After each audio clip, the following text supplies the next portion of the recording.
Health continues. I'm Mark Alyn.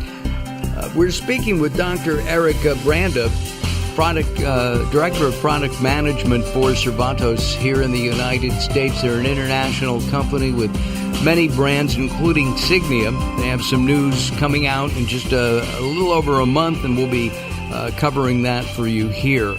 As I said at the beginning of the show, I am hearing impaired. I don't know if it's genetic. I don't know if it's because I've worn headsets for, 25 plus years, Daryl. Is that fair to say?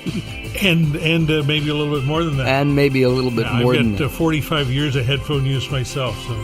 But you still have eagle ears. Yeah, well, it's rock and roll. I guess. And you had rock and roll. I was always talking. Eric, why is it that,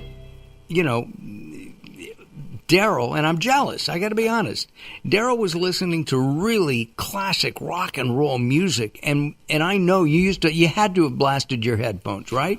I would start in the morning with the headphone level on maybe 2 or 3, and by the time I finished my shift 4 hours later, it was on 10, and I was looking for 11, just like Spinal Tap. Wow.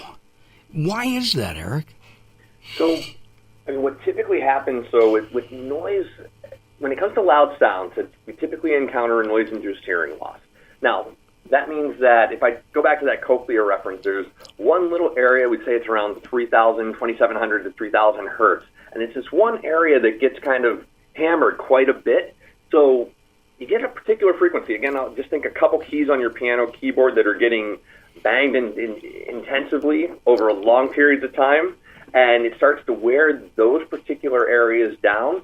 So they become less responsive, but the other areas may still be in very good shape. And we see this, it's very identifiable for noise-induced hearing loss. Again, the other areas might be in very good shape.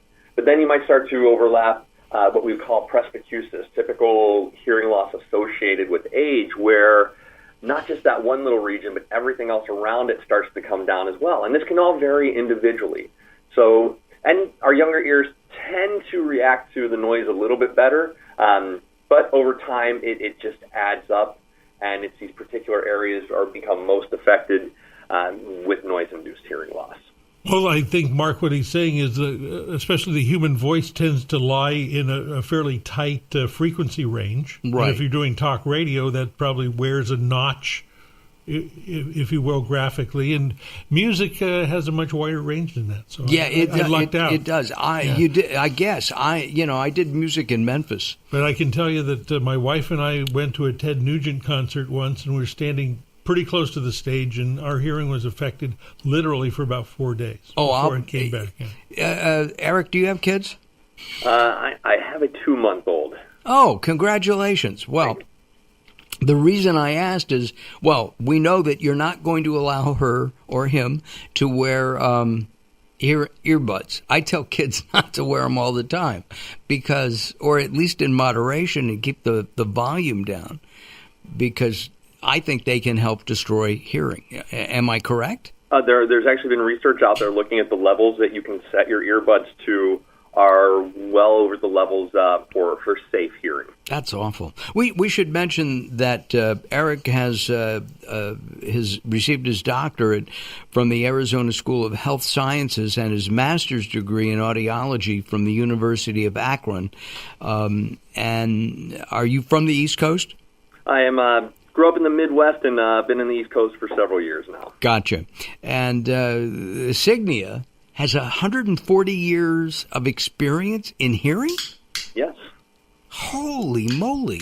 They built those horns that I was talking about? There were the horns as well as other types of devices. It all started out as kind of a love story with Werner von Siemens trying to help his wife hear better. Oh my. That's amazing. We'll have to talk about that and look at that. Where is the technology of hearing going to be? I mean, you buy glasses. I just had my eyes tested. With glasses, I'm 20/20. Hearing is a little bit different. Can you explain that? Yeah, hearing is different because if you think of glasses, you're looking at a lens correction. when you look at hearing, if we wanted to make a visual correlation, you'd be looking at something more like macular degeneration. Because it's not that we try to get it up to a level that where it would be within a normal threshold of normal performance, but that doesn't mean that the integrity of the signal is going to be completely normal. So, for example, we have different thresholds. This is what normal sensitivity, that you can hear this level of sound.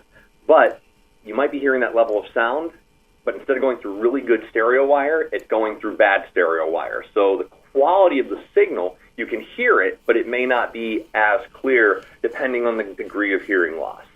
Now, your more mild to moderate losses, when you first start to encounter hearing loss, those have a really nice prognosis because, again, looking at that nerve is kind of like the stereo wire. The quality there is still, there's a lot of, it's still in good shape. So if we get sound to it, it still sounds good.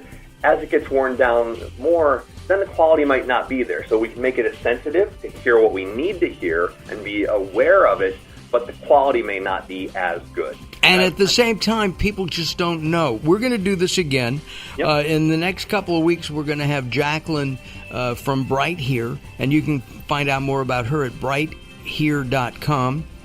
Take a look at SigniaUSA.com. We'll have other places for you to learn more about hearing at latenighthealth.com as we post our interview with Dr. Eric Branda. Thank you very much, Eric. Hold on a second. I'm Mark Alyn. Don't go away. More coming up. There's a Bitch Fest coming up with me and Daryl.